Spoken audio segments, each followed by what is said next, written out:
This is the Ride Peace Seeker 2024. Let's get into it.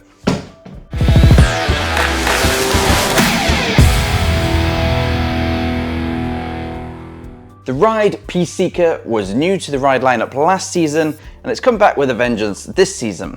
And if you know anything about the pro rider who designed it, Jake Blauvelt, then you know that it's going to be designed for aggressive, hard, fast, snappy riding with a little bit more of a slant towards powder and backcountry booters. Those who have ridden it have dubbed this the carving machine or powder wizard. Okay, they haven't, but they said it's good at carving, they said it's good at powder, and I was pretty keen to put that to the test myself. Before I dive right in with the review, let's talk a little bit about the specifications and whether this board is for you. In terms of the flex, Ride put this board as aggressive, and I would agree, I would put it somewhere between a 7 and an 8. In terms of profile, Ride have used their directional extra camber profile, which, as you may have guessed, is mostly camber underfoot, with a it's a hybrid camber profile. In terms of shape, it's clearly a tapered directional board.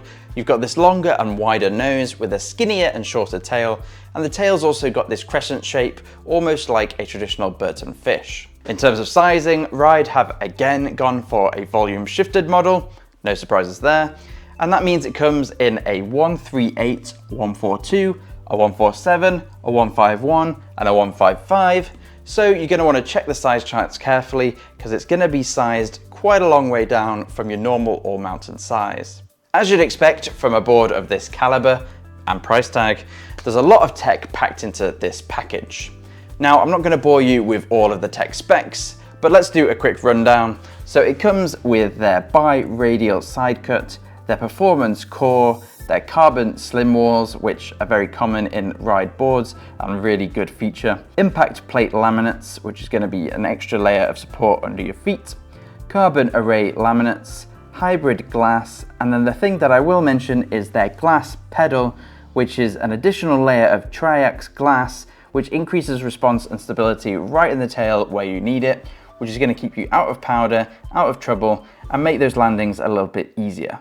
But that's enough of that, let's hop on over to the review. The first thing you'll notice with the Peace Seeker is how stable it feels underfoot, so long as you're on an edge.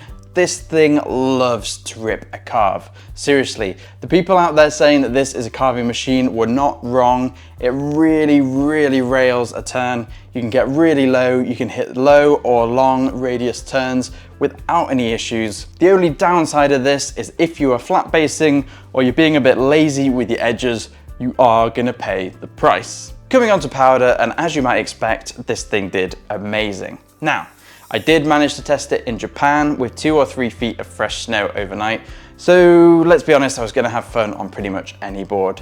But having said that, this one did still excel. It's got that small amount of setback, the big rockered spooned out nose, and a nice supportive tail meant that it was really hard to sink. There was minimal leg burn. If you set it back even further, then you're going to have a really, really nice versatile powder board that's still good when you're getting back onto groomers and heading back into the resort. When it comes to park, clearly this thing is not a park board. Yes, you can take it through there. The fact that it's so good on edge means that it is really good for initiating spins, but it's not so good for landing in switch, and it's not so good for jibbing or taking on rails, which you just shouldn't do. So to recap the pros, this thing is excellent in powder, has insane edge control for carving, is really, really well built, clearly. But on the flip side, it's an aggressive board for aggressive, advanced riders. It's going to punish you if you're not riding very carefully, and it's clearly not a board for park laps. Overall then, I can recommend the Ride Peace Seeker, but for the advanced to expert rider who's aggressively riding the whole mountain, they're mostly prioritizing carving, groomers, powder, and they're less bothered about park ability. And they're aware that they need to keep an eye on those edges so that they don't get bucked. This does therefore mean that it's not quite so suitable for beginners, or rather not suitable at all. If you're an intermediate rider looking for a responsive board, I would still probably steer clear and look for something more like the Ride Warpig, which is more versatile but not quite so punishing, or maybe even the Capita Super DOA, which is a little bit more all-mountain freestyle focused. Hopefully you found this video helpful. If you did, then why have you not hit the like and subscribe button? Do it now. And if you do feel like picking up the board, then the links will be in the description. which helps the channel. See you in the next one.